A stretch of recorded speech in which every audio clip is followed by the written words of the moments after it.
नोकरीचे आमिष देऊन 3 आरोपींनी भंडारा शहरातील शांतीनगर मेंढा रोड येथील एका व्यक्तीची 18 लाख रुपयांनी फसवणूक केल्याची घटना उघडकीस आली आहे। भंडारा शहरातील शांतीनगर मेंढा रोड येथील दामोदर तानुजी उके यांच्या ओळखीचे असलेले किशोर गायधने राहणार पुलगाव,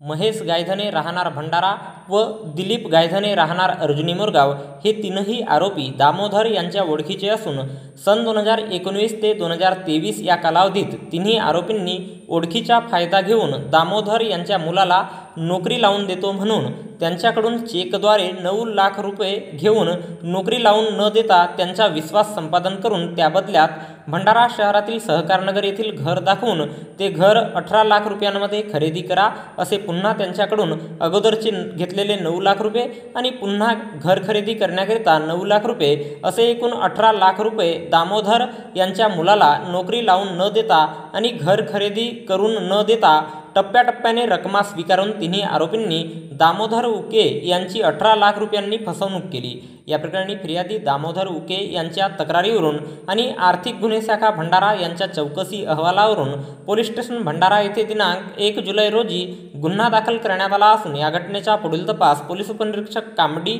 हे करीत आहेत। तर याबद्दलची माहिती भंडारा पोलिसांच्या वतीने दिनांक 2 जुलै रोजी दुपारी 4 वाजता दरम्यान एका प्रसिद्धी पत्रकाच्या माध्यमातून देण्यात आली आहे।